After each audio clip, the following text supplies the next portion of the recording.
So welcome everyone to this session 2 of our 21-day program, our Going Deeper session. It is day 30. Before we begin, just a reminder, please prepare your foot soak for our first meditation this evening. If you don't have these materials with you and you're doing this for the first time, no worries, you can go out and get it and join us for the next session to do it with us then. So you'll need a dishpan with salt, warm water, and a towel. And afterwards, we'll just need a little rinse water to rinse your feet. So welcome everyone again. My name is Jennifer, and I'm joining you from Northern Ohio, south of Cleveland. I've been practicing Sahaja Yoga meditation for 15 years. And I'm very happy to be joining you this evening as a small part of sharing it with you. So on Tuesday, we had the topic of left nabi. This is the center that when it becomes awakened with our inner energy, we develop a peace and a well-being within. Today, we're moving on to our void. The void is the chakra which surrounds the nabi in the stomach. And when this becomes awakened, we develop the dignity of our being, the gravity, and we find a balance in our life. So if you're new, joining us for the first time, or if you've missed some classes, we're very happy to have you with us. We have lots of resources which you can use to learn more at your own pace. You can go to our website, which has all the previous lessons, all the previous sessions recorded, so you can watch them anytime. You can also join us in a one-on-one breakout room at the end of every session. And if you'd like to continue developing your collectivity, you can have a friend, a mentor. You can fill out a link that's in the chat, and there you'll be able to request a mentor. If you've already requested a mentor and you haven't seen one yet, then please post in our Zoom chat. Let us know, we'll make sure we connect you. And if you already have a mentor, please continue joining all of these sessions because the power of the collective vibrations helps us to grow so quickly. So as a reminder, Sahaja Yoga is always free, and everyone here today is doing it because we just have been touched by it, and we want to share it with you. Our program formats are the first hour. You'll have 2 guided meditations, the first one with the foot soak. We'll have a short talk of our founder, Shri Mataji, on the topic of the evening. And then we'll have a live musician. Beautiful performance to help us go deeper into meditation. And then at the end, we'll have a half-hour informal session where you can join a breakout room and get to ask any personal questions or have a nice individual meditation with a Sahaja Yoga teacher. If you'd like, you can just stay in the main room and you can listen to our presenters talk about the topic in their own personal lives and how it has changed their lives to meditate. So speaking of our presenters, I'd like to introduce them and welcome them on for this evening. Hello. Hi, Kerry. Hi, Shivalika. Welcome. I'd like just to take a moment and have you both introduce yourself and say a little something in case those that are joining us haven't met you yet. So, Kerry, can you go first? Sure. I'm Kerry Hodson. I live in the San Francisco Bay Area in a beautiful place, and I've been meditating over 30 years. And I enjoy being with my family and hiking in nature and meditating outside, outdoors, and swimming. Wonderful. We're so happy to have you with us. And Shivalika will be presenting our live music performance tonight, as well as guiding a meditation. So we're very lucky to have you. Please introduce yourself. Thank you, Jennifer. My name is Shivalika. I live in northern New Jersey, and today I'm going to sing some shlokas that are written that are basically Guru Stotram, describing and praising the Guru principle and qualities within us, which are enlightened by Mother Kundalini. So these shloka basically is a couplet of Sanskrit verse. So these shlokas were written in Skanda Purana, which is one of the ancient collection of Sanskrit poetry, and it contains over 81,000 verses. And it is also believed to be written by Vyasa, a legendary Indian sage who's also known for writing the world's largest epic poetry, Mahabharata. So I'm so happy to join today, and I hope everyone along with me will all enjoy today's session. Yes, I'm very much looking forward to it, and I'm sure we all are. So we'll have Kerry take it away. All right, thank you. Thank you. Hi, everyone. It's good to be back with you. We're going to go ahead and start foot soaking. So if you have your bucket and your salt water ready to go, we're going to go ahead and keep our left hand open, and with our right hand, we're going to just hold it over the water, and we're just giving vibrations to our foot soak water. And we'll just gently place our feet into the foot soak. So this is one of the best times of the day when we get to unwind and have a nice foot soak. So let's go ahead and start by raising our Kundalini. We'll give ourselves a bandhan.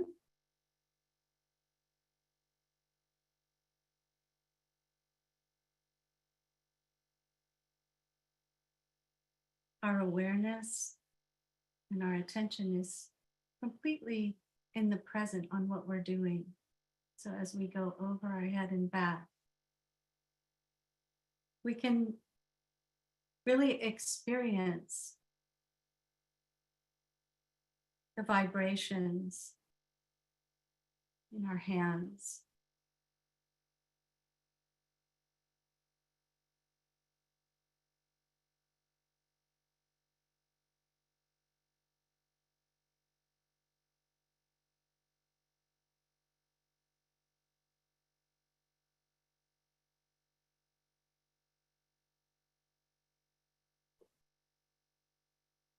And now I'd like to draw your attention to the connection between this guru principle and our body and what center it is. It's called the void.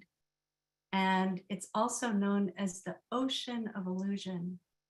And the way that the void is created is, if you think of your navel being the center of the void, the second chakra, the Swadhisthana, which you've all learned about, creates, imagine if there's a string from your navel to the second chakra and it rotates around and creates this green circle, which is your entire abdomen. And this circle is the water element, and its color is green. And it expresses itself on our hands at around the center of the palm. So the Sahasrara is right at the center, but the void is this area that circles it. So if you ever feel tingling or heat in that area, that would be the void. And so the qualities of the void are our dignity, our sense of what we call dharma, or our values, and we're patient, and we have this decisiveness of being able to act when we need to act. And it's also our self-mastery or our discipline. And this is really important in our meditation to awaken this principle within us, because we always say, when we are going through our chakras and doing the self-realization exercise, I am my own guru. So it's very important for us to have that almost like a guru-disciple relationship within us. So think about when you don't feel like meditating and your guru principle within you says, yes, you must. And you know what's good for you.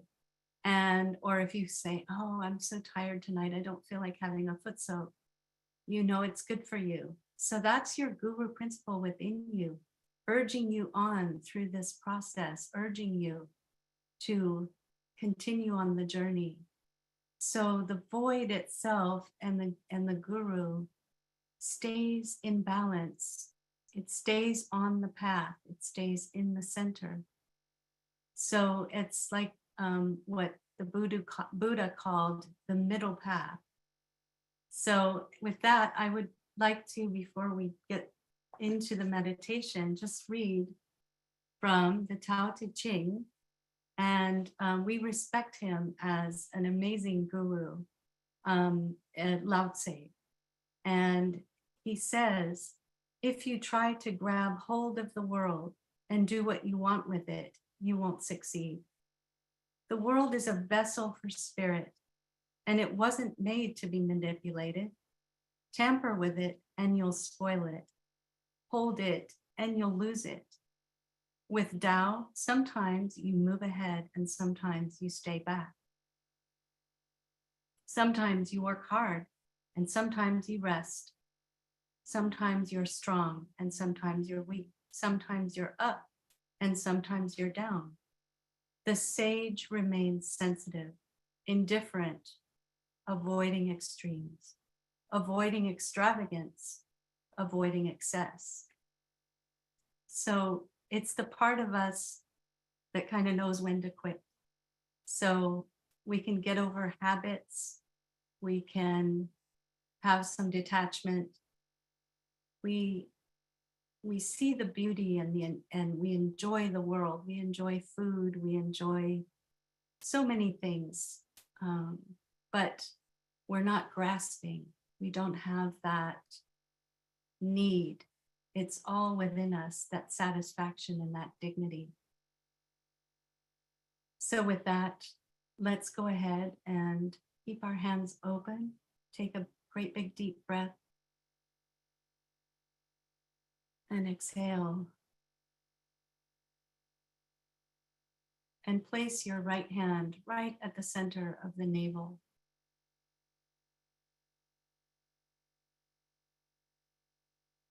Begin breathing deeper into your abdomen. Relax the shoulders.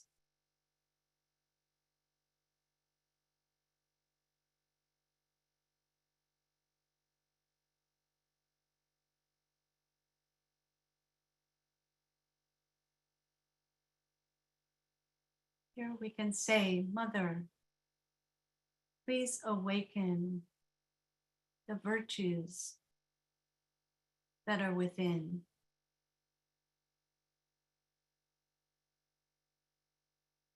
Let me enjoy my virtues.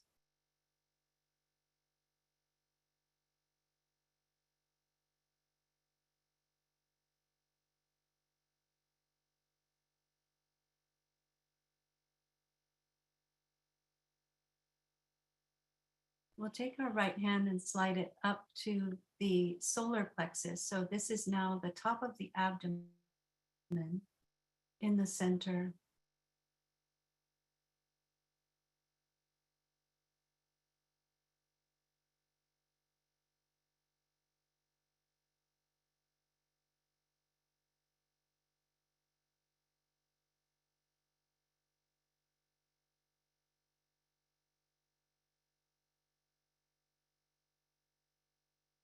Here we can say, in this moment, I don't need anything from outside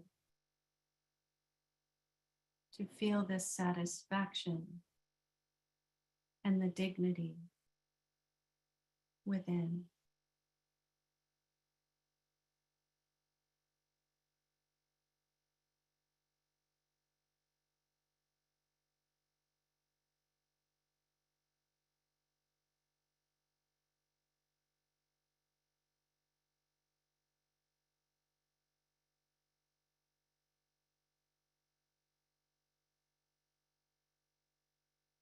The guru knows how to slow down and observe.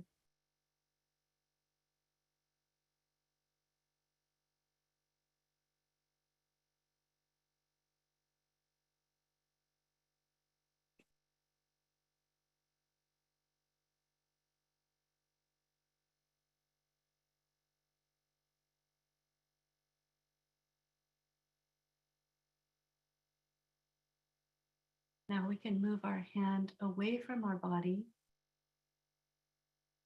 about 4 or 5 inches, and we're going to take our right hand and go around that void area, just making a clockwise circle.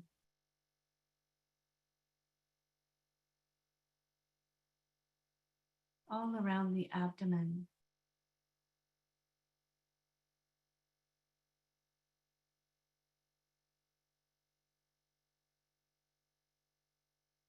Just cooling and refreshing.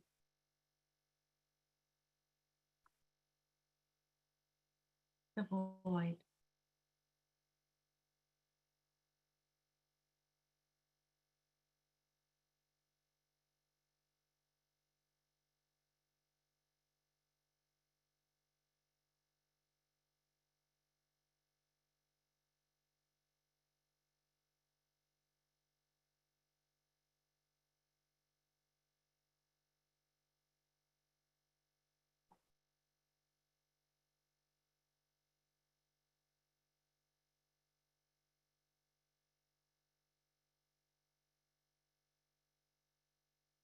Here we just feel this detachment from all the material concerns.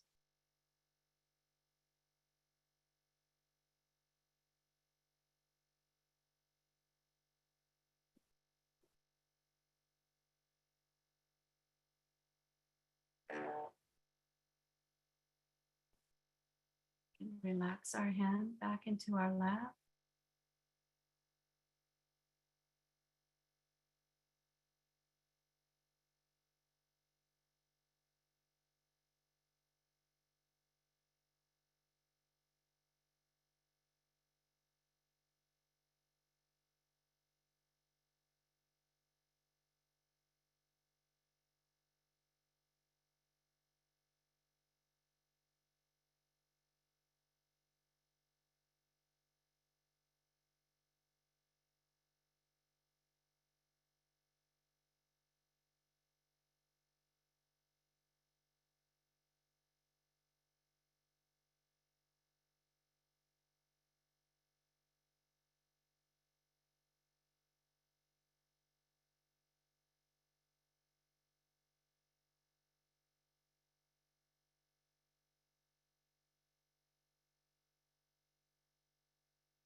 So now we apply that discipline to watching the thoughts.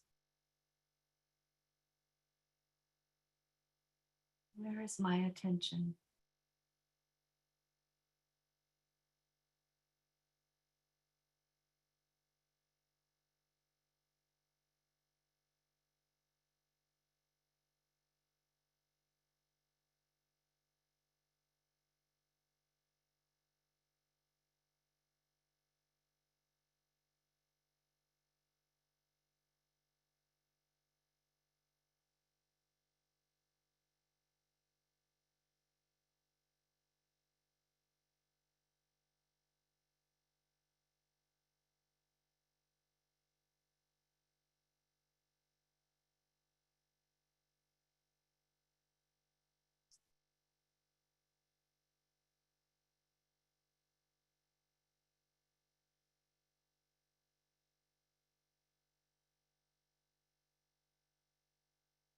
Take our right hand now. Start at the base of our subtle system and slowly raise our Kundalini all the way to the top of the head.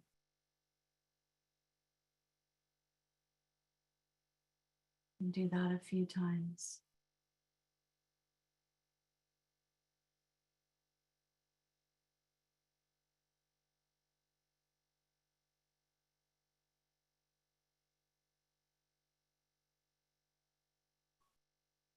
And we keep our attention right on the crown of the head.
Just take a great big deep breath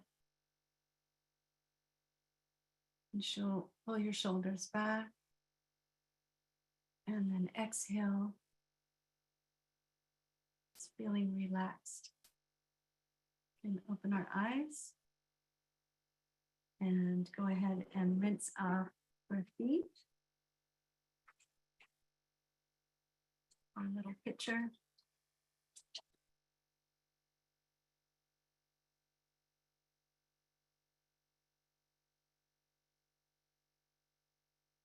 Dry off your feet and put your foot soak bucket to one side. Just remain with your attention.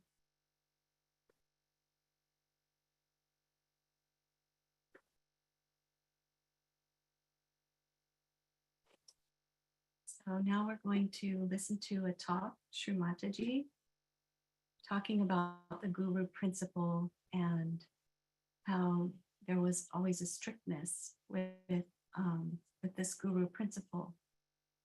And but we stay in the center in balance. We're going to listen to the talk. We'll keep our hands open. And then following the talk, we're going to have the lovely music of Shivalika, and we'll stay in meditation through the music of the Guru principle.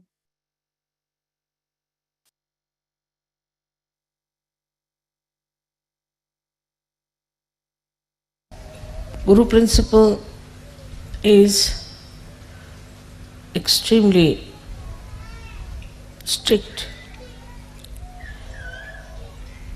and the strictness made many people could not conform to the ideals of a disciple. In those days, the Guru had to be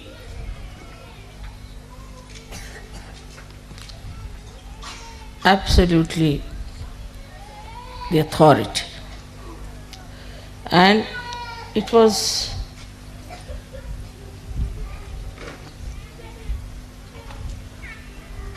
the Guru who would decide which disciples he'll have.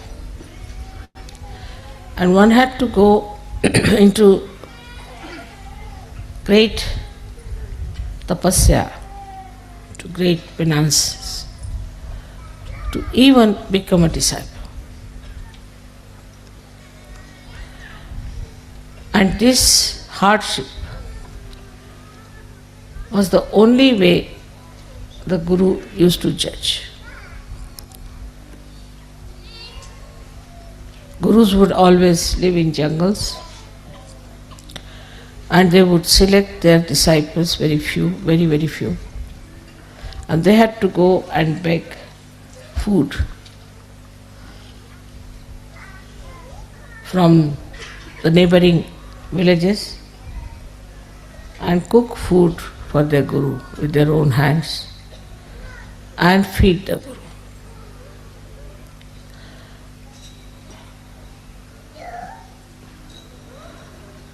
That sort of Guru business is not in search.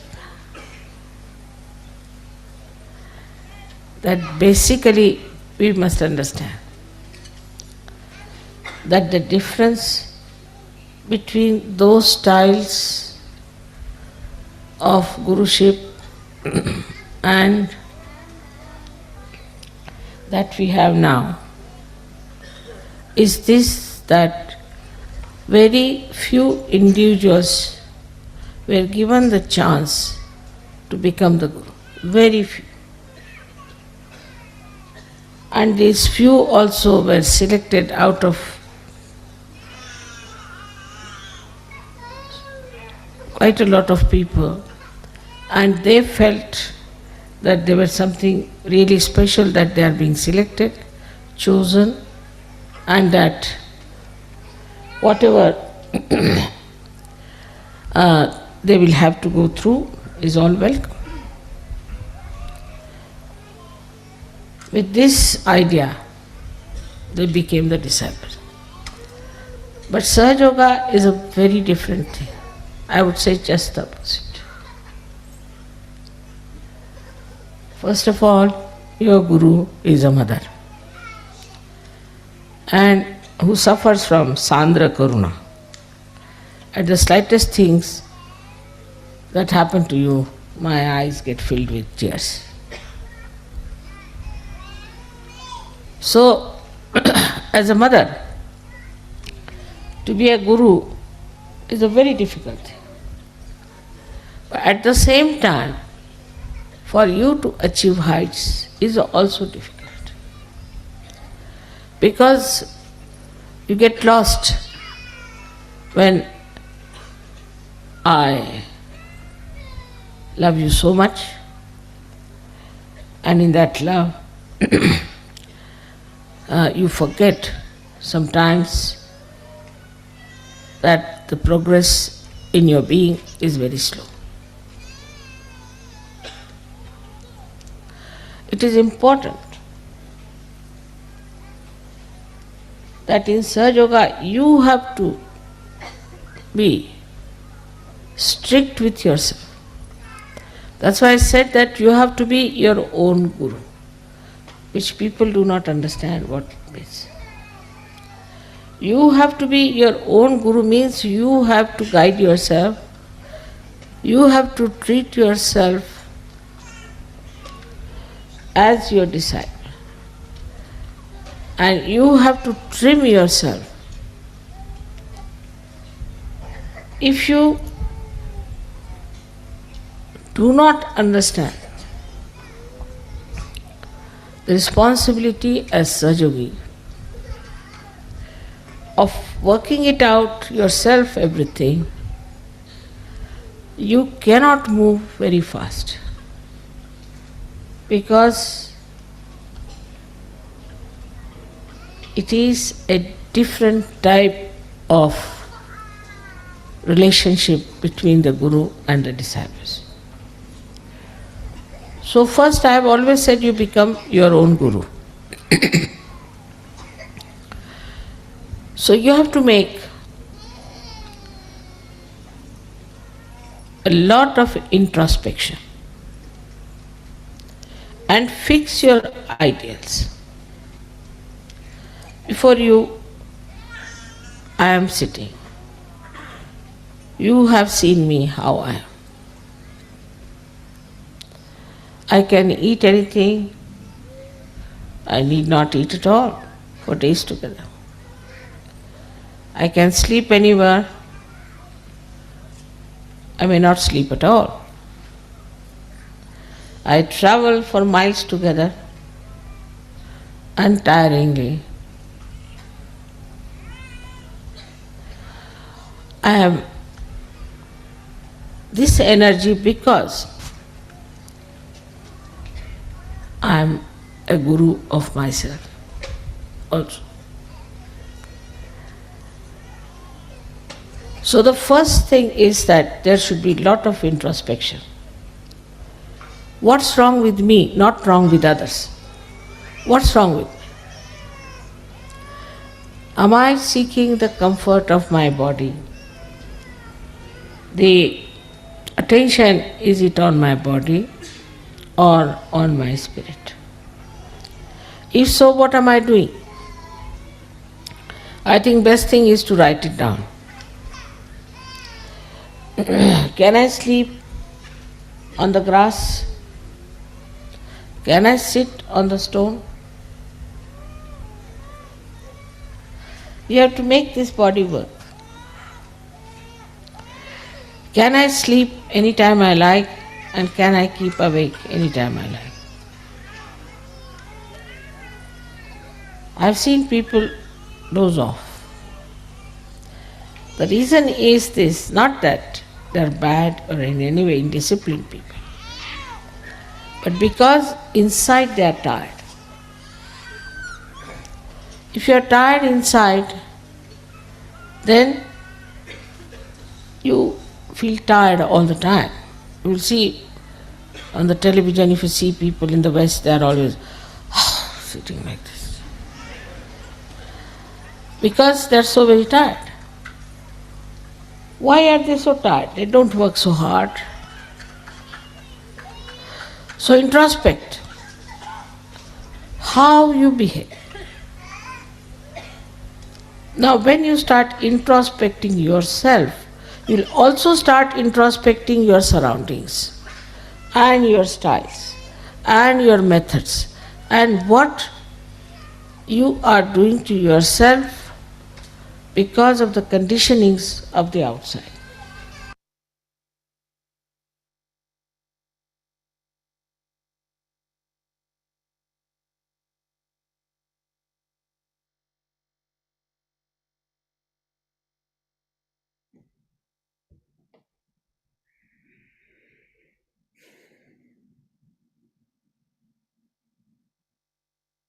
Let the words that we just heard be absorbed within us.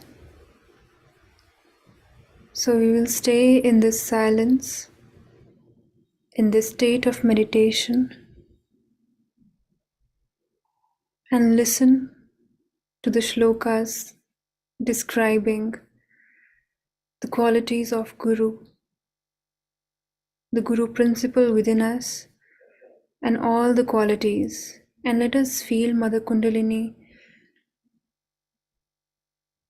working within us with these qualities and blessing us with them.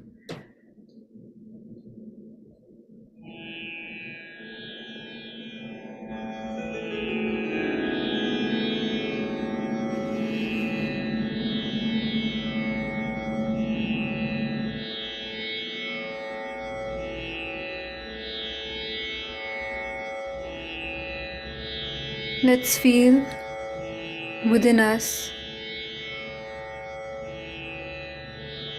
the sincerity and peace of a Guru, and enjoy these qualities getting enlightened.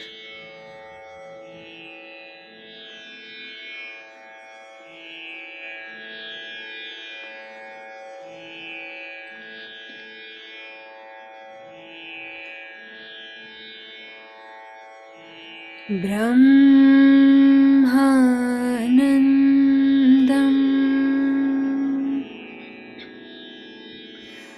Paramasukhadam Kevalam Jnanamurti Dvandvatitam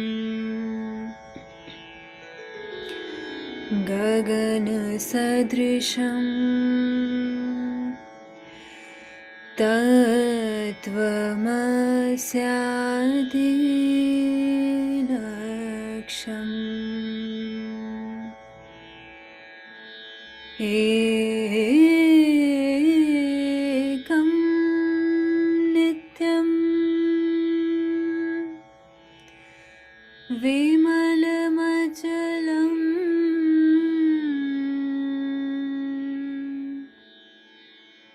Sarvadhi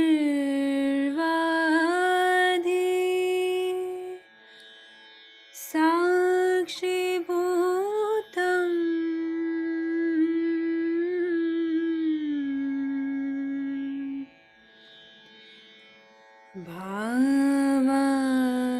Bhavatitam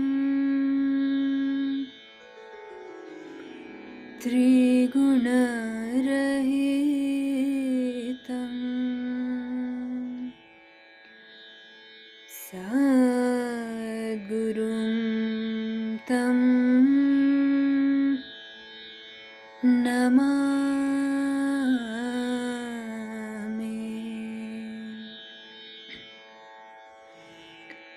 Chaitanyam Shashvatam Shantam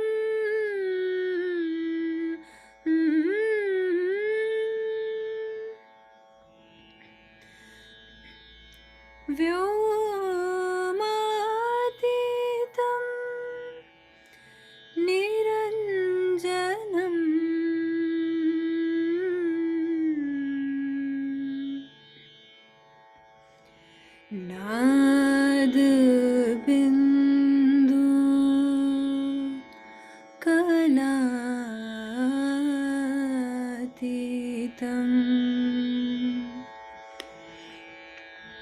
Tasmai Shri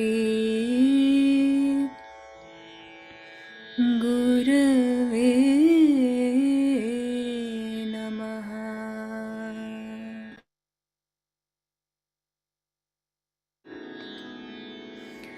Gurur Brahma Gurur Vishnu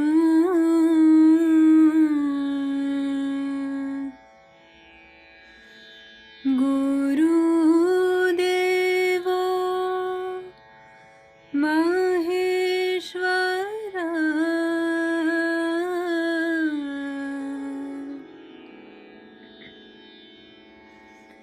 Guru Sakshat Parabrahma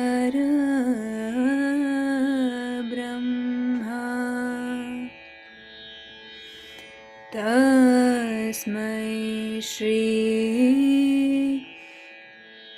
Gurave Namaha.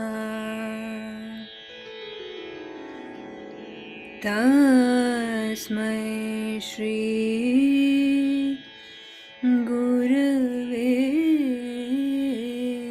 Namaha. Tasmai Shri Gurave Namaha.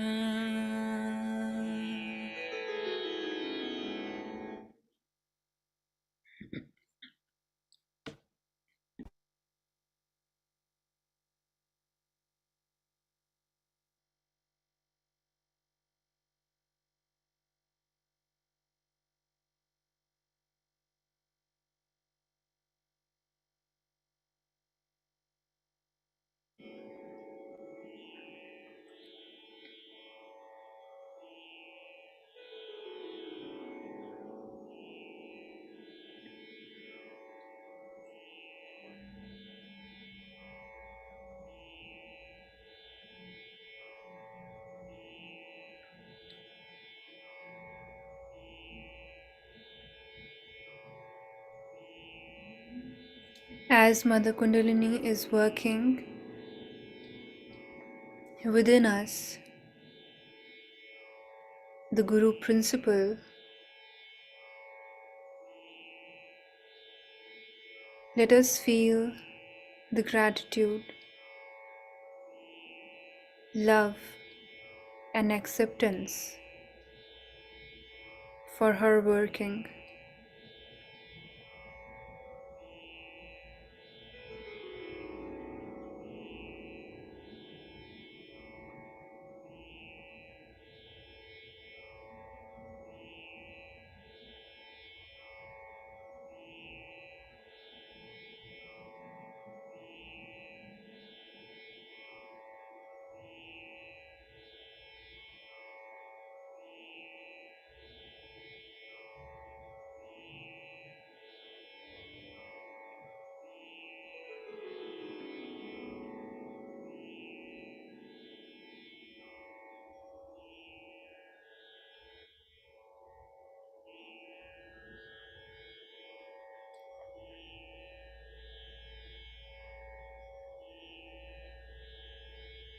We can pray to Mother Kundalini.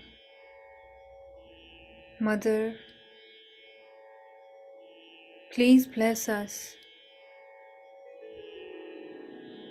with the dignity, purity, peace, and discipline of a Guru.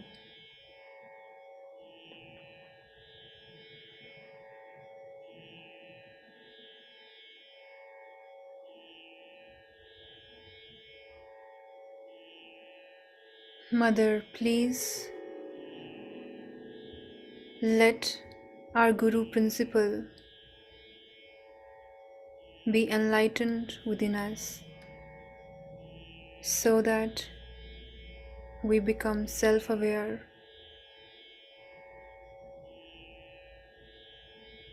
and so that we can rise higher in our spiritual ascent.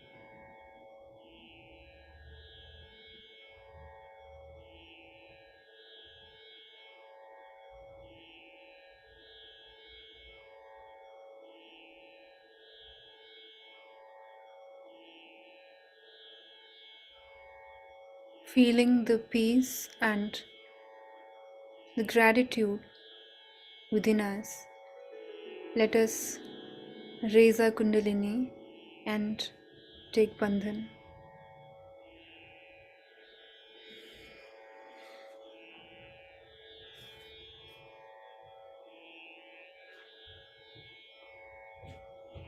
Slowly we can raise.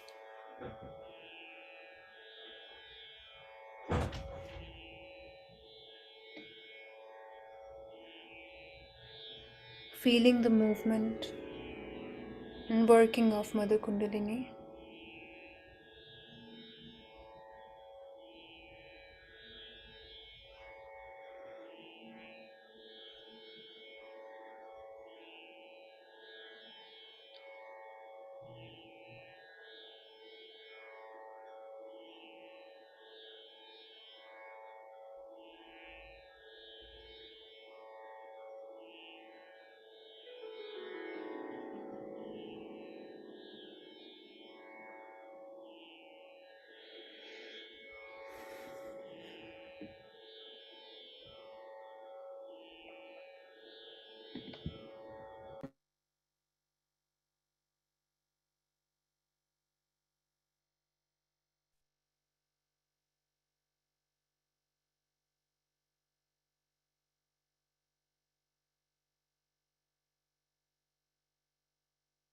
Thank you so much, Shivalika and Kerry, for such deep and beautiful meditations. I hope everyone is feeling the guiding quality of the Kundalini within you and how it instructs you from within, how to find that dignity and that trust in your own Kundalini. I very much enjoyed that within myself. I hope everyone also felt the same. So I'd like to, before we end our formal program, I'd like to give a few announcements.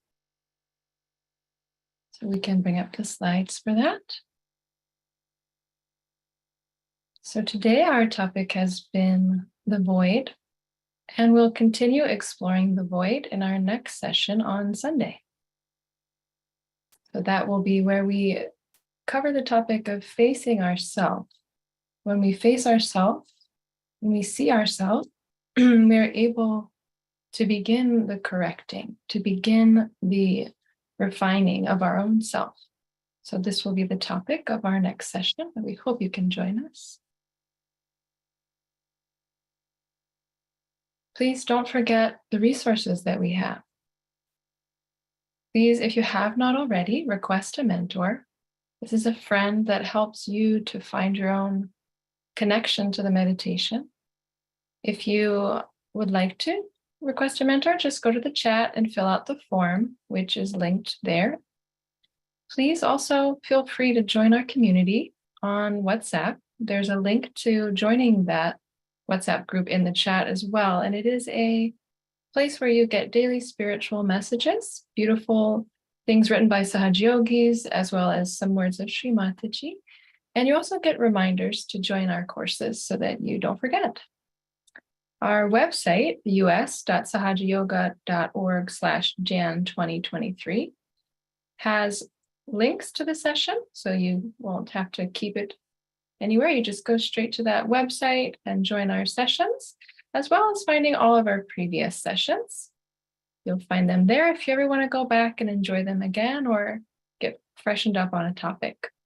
The handouts that we refer to are also all linked on our website, so you can read through and get a deeper understanding that way as well.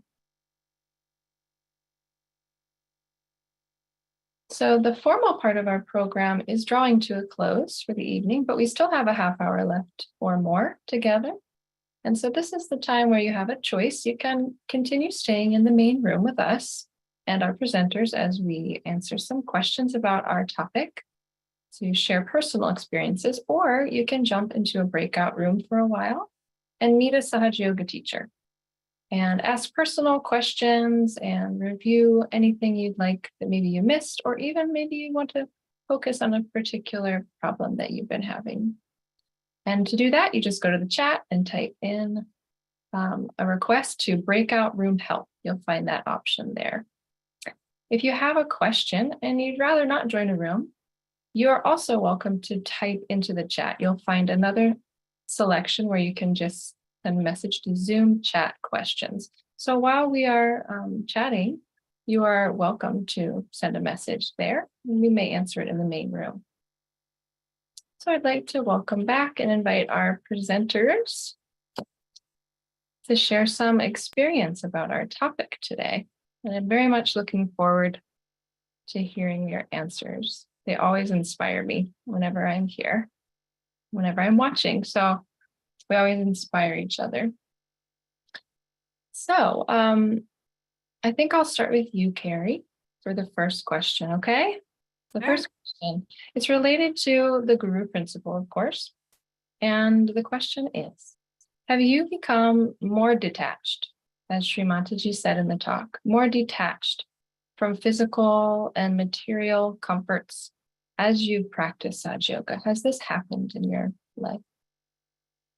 Yes, indeed. I think one of the things that happens is there's an appreciation and a joy in the world as it is, all the things that are in the world, but I don't feel like I have to have things. Like I can look at a beautiful carpet, for example, and because I really love beautiful carpets, but there's not that, I don't have to covet everything I see. There's a feeling like just how amazing this creation is that somebody made, but I don't have to own it. And I think before Sahaja Yoga, I did have that kind of, oh, I love that. I really want that. And what's funny too is sometimes when you detach from something, it just kind of shows up. But the feeling of grasping for things is gone. It's so much less or gone completely. And it's interesting to also watch how your attention does go to something, and for a minute you're sort of you're absorbed in it, you're involved in it, and then your spirit just kind of just appreciates it for what it is and just moves on. So yeah, there's that for sure, and other things too, like food, and there's an appreciation for what people have created or made for us, but we're not, it's like the poem, the Lao Tzu poem, when you try to hold on, you lose, and when you let go, things come naturally. Absolutely. It's so true. I found the same in my life as well. The noticing how much I wanted things because it's just normal to want. But that satisfaction and that enjoyment just comes naturally, just watching. So beautiful. Shivalika, do you have an experience or have you noticed that you are maybe more detached from physical and material comforts than maybe those around you? since you practice Sahaja Yoga? Definitely, Jennifer. Since it was given to me as a child by my parents, I didn't know um, kind of the difference. But yes, when I compare myself to my friends or people around me, I feel I'm more satisfied with the things that I have because of practicing Sahaja Yoga. And I remember one of the poetry of Sant Kabir Das, who was a 15th century Indian poet and a great saint. He said he's written "Jaise rakho taise rahu," which means "As you keep me, I will be."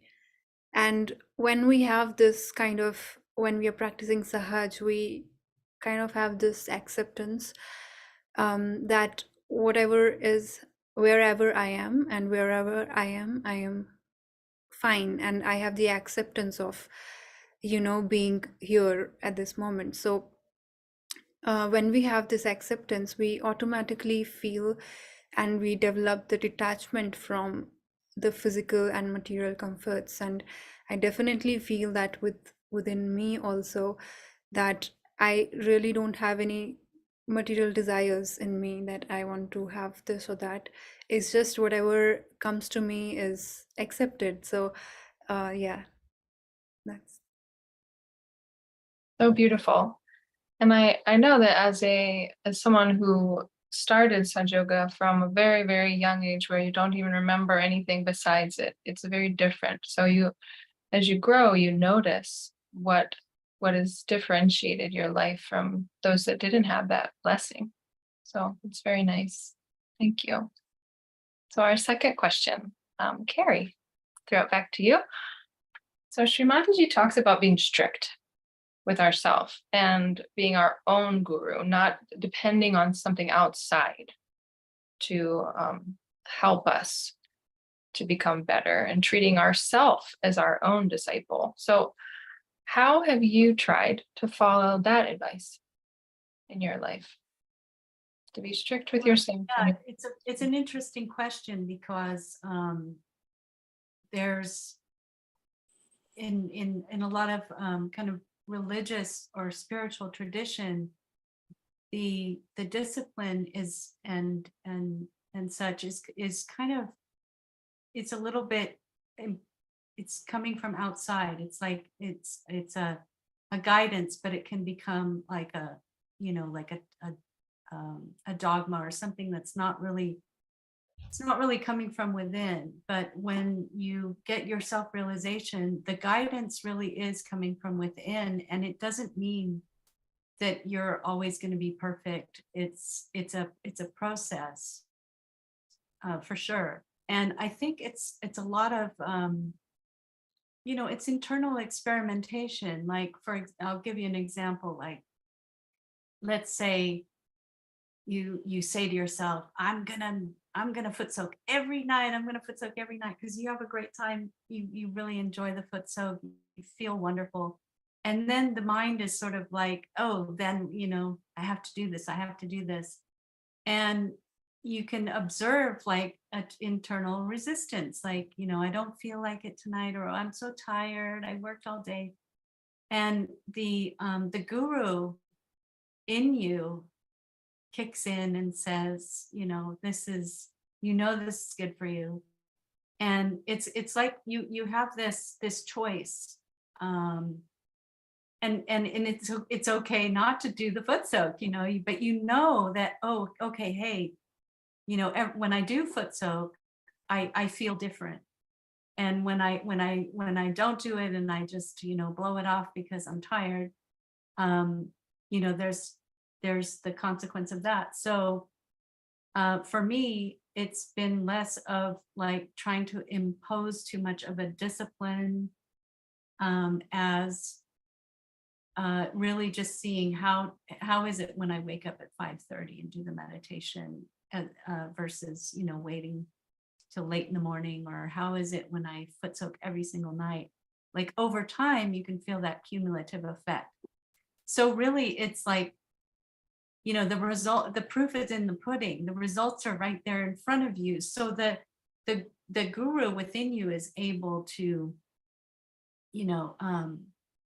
have that discipline. And in the beginning, I think you really have to be strict with yourself if you want to make progress. But a lot of it is you've got to verify for yourself what are the virtues, and how do you stay in balance? How do you keep going too far to the left or the right? And it's like you do veer off and you just correct, and correcting is the guru within you. But it's still a mother, so treat yourself with tenderness. But yeah, the self-discipline for me is like I can see results of the discipline. It's probably the same with singing. Like if you do your scales every day, you become a better singer, and if you don't, it's really just having the discipline. Yeah. It's also the enjoyment, right? The enjoyment of what happens when we listen to that inner energy, what it's telling us about ourselves. And so when we begin to enjoy what happens when we take care of it, it's not hard anymore. We enjoy that. Yeah, and it's not like a ritual that you're imposing on yourself, or kind of, because that can lead to some misery. And what you're talking about, yes, is total enjoyment and satisfaction from it. Yeah, we can use too much our right side and do, but then we're not in balance and we're not enjoying the rigidity. Yeah, that's the trick, really, is to have that discipline without the rigidity. Because if we become rigid, we're kind of dry and brittle, and nobody wants to come near you. You have to, being the guru is also about softening, being softer. So yeah, to withstand the storms, so we can not react. Beautiful, wonderful. Shivalika, do you have anything you'd like to add about being strict with yourself, or how does that work in Sahaj? How does that work for you? Yes, but I think Kerry has said almost everything that I would say, but only thing that I would add, that when we meditate and Mother Kundalini works through our void, we become sincere. We become sincere to ourselves, and of course, initially we need that strictness with us, that we have to like sit for Mother Kundalini to work within us. And when we do, we gradually and eventually become this person who is sincere to himself and or herself, and and sits for meditation, and then develops this kind of discipline after some time. For me, it was initially when I was small, it was my parents telling us to sit for meditation. But as I grew, I had the choice of sitting or not sitting for meditation. So of course, the strictness is required for some level, that we don't go to the right, but at least to the point where we can sit in meditation and let Mother Kundalini develop that sincerity and the discipline within us. Absolutely. In the beginning, we just have to sit there and allow it to happen. Just have that patience and that dedication to just sit. And even if we're not sure, if we're doing anything right, just sitting in with that desire is our guru in the beginning, is that desire. And then as we continue to practice, we feel the enjoyment of it, and that becomes our guru. Yeah, it's beautiful. Wonderful. Okay, so our third question. I'm going to bring this to you, Shivalika, to mix it up. Okay, so our third question. Shri Mataji has asked us, we heard in the talk tonight, to introspect in order to make progress in Sahaj, so that we don't keep slipping back into routines or problems within ourselves. So please talk about how you used introspection in Sahaj. Definitely. So introspection is very important for our growth in Sahaja in meditation, because for example, if my attention goes too much on things outside, maybe if I like a painting or something, and I'm too much into knowing who did this, how it was made, and all of that, of course, we have questions in our mind, but not up to a point where we go into imbalance. And then I have to like question myself, where is my attention, what am I doing? Or if my attention is in the center, or am I becoming too emotional sometimes, or am I becoming too right-sided or action oriented sometimes?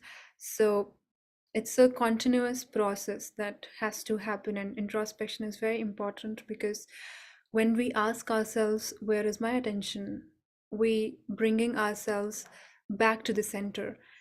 And when we are aware, basically the knowledge of the self is the highest knowledge. And when we are aware of ourselves, when we become this person who has the knowledge of the self, we grow. And when we grow, that's the point when of meditation.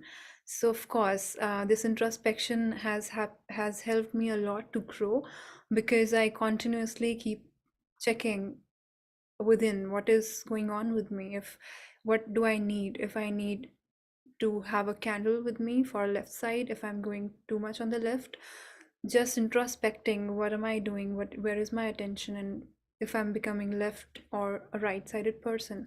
So it definitely helps me a lot to come back to the center.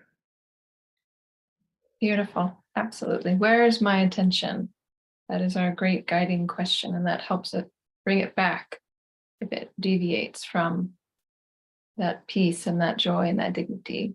Beautiful. Kerry, would you like to talk about how introspection has become a friend to you in Sahaj, and how that has helped you? Yes. I think it really happens. It can happen throughout the day, but it really happens a lot when we're sitting quietly and we're not distracted. So when I'm not distracted by everything outside and turn my attention inward, a lot of insights come up about, just as you say, how is my attention, where, how am I deviating from the center? And it's an interesting thing to say, we're in thoughtless awareness, but we also have to introspect, because you think of introspection as it brings up something. But they're not really thoughts. They're more like in the deepest part of ourselves, we have all the answers to whatever challenges we're having. And so that's how introspection comes up for me, is when I go deeply silent, and after some time, sometimes something will just come up, and it wasn't something that I intended to put my attention on. It's almost like the Kundalini will reveal to you some deep insights about things that you need to look at, that maybe you're just not conscious of. And I thought it was interesting in the talk too, when Shri Mataji said, you introspect yourself and you see what's wrong with you, but you can relate it to, the environment you've been soaking in the whole time, because that's what's conditioning us. And over time, we sort of get used to certain things and just take it for granted. But when you're really on that path of the spirit, it's like the path keeps opening up as you walk on it. We don't really know, there's a mystery to it, but as you walk on it, it keeps revealing itself. And that's kind of it's a very beautiful way to connect with your spirit, and to go on that path of ascending. The growth is just, as long as you're continuing to really sincerely desire, there's always these new things that open up. So introspection isn't always about, oh gosh, I do this, that's really not cool. It's some of it is that, but a lot of it too is introspection is like your your being is starting to open up and reveal its the deeper parts to you, and over time you do develop that gravity and that depth. I mean, you can tell when someone is really doing the introspection, if you can call it doing it. But it's something, I think, if you sit longer in meditation, like get to that stage where you're really starting to have so much space between your thoughts, and then really amazing stuff starts happening. So I hope everybody's starting to feel that they're getting connected, really deeply connected with their inner being. Yeah. And even in the beginning, as we're starting, I know that we start to see ourselves, right? And we start to see that we have reactions that repeat themselves. Something happens, we react. Something happens, we react, and something happens. And then, again, we react, and we don't feel that we're in control. Right. But then when we start using Sahaja Yoga, so in my life, for example, I would see that I react in a way to something outside, and I don't like how I react. And then if I start thinking about it, I'll feel guilty, Mm-hmm. or I'll feel angry, and I would disappear into those two things. But when I start to introspect, what I would try would be just to say, okay, I see it. I see that this is a reaction. I'm going to open my hands, and I'm going to ask my Kundalini, what is the source of this imperfection within me? Please help me feel that on my hands. Please help me feel that in my own body so I can become detached from it. So I don't think about it anymore. I just feel where it is. And then as soon as the Kundalini starts to flow up through our subtle system, we start to feel it on our own hands and feel it in our own body. And then it does its own work. It takes care. Mm-hmm. And so that introspection becomes no longer a mental process, but a vibrational process. We start to process it in our own attention when it becomes detached, when it becomes quiet and observing ourselves. It works it out all by itself. And then we spontaneously find that we're in the situation again, and we act differently. And that's all because we took the time to stop feeling guilty, to stop being angry, and to try a different approach, a Sahaja approach, which is just to feel in this moment, what is my subtle system telling me about myself, and becoming our own teacher that way. So in the beginning, I just would open my hands and just say, what's the problem here? My brain's not fixing this problem. My emotions aren't fixing it. And so if I just feel on my own hands where it is, and don't judge myself, but just let my inner energy take care of it and trust that inner energy, then it will be my teacher. So very much we can, at any point in our journey, that Sahaj awareness will help us become our own master. So we have a little bit of time left.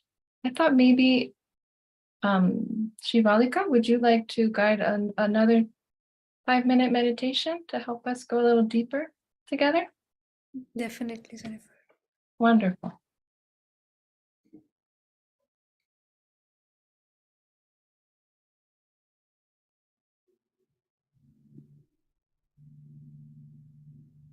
So let us take a deep breath and close our eyes.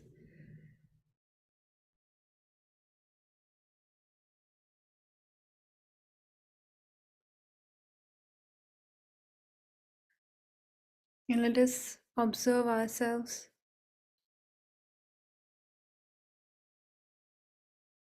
and introspect.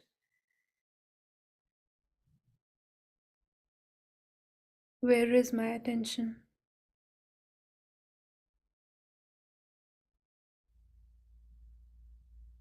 Are there any thoughts disturbing me?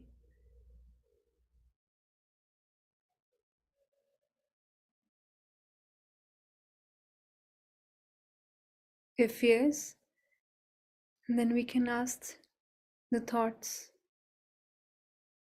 to stop, and we can just let Mother Kundalini take over.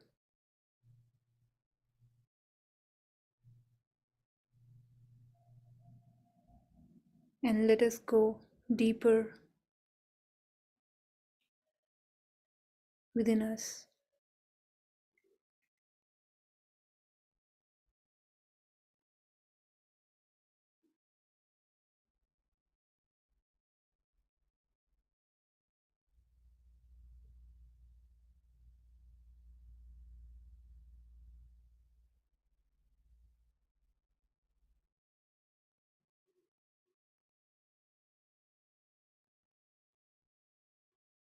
When we have no thoughts within us, it is the working of Mother Kundalini.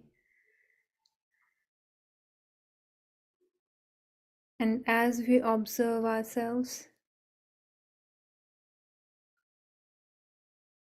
becoming calm, again we will feel the gratitude in our hearts for Mother Kundalini,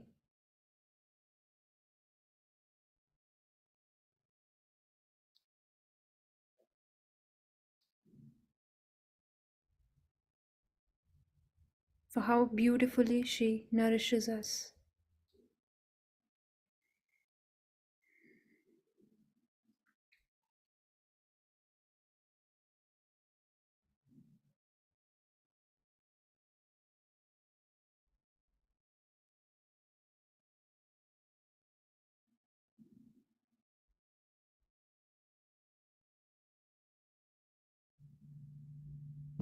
With our right hand, we can slowly raise Mother Kundalini from our first energy center to the last, very slowly.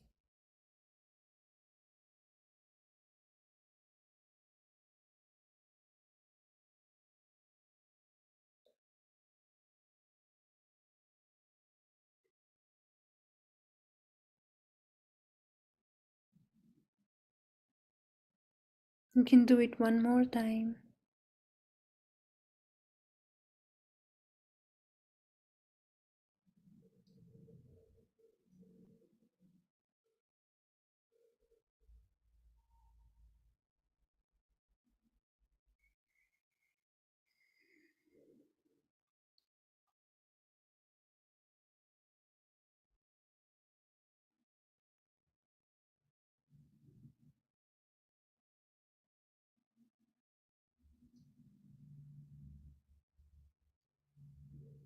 We can thank Mother Kundalini. Mother, thank you for nourishing us, nurturing us, and taking us higher in this meditative state.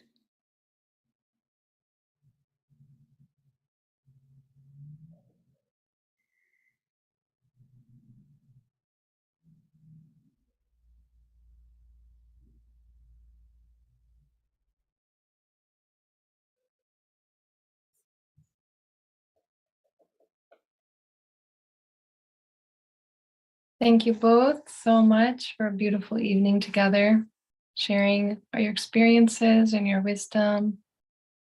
I know that my evening is made better for it. Thank you so much, Kerry. Thank you so much, Shivalika. Thank you. It was a really lovely evening. Yes, very much. Soon. So we'd like to thank everyone for joining us, and please do join a breakout room if you haven't already. You can stop and ask a few questions about your own experience and share something with someone. So Please feel free to take advantage, and we hope to see you on Sunday for our next topic of facing ourselves and helping to improve our void. Good night, everyone.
Thank you.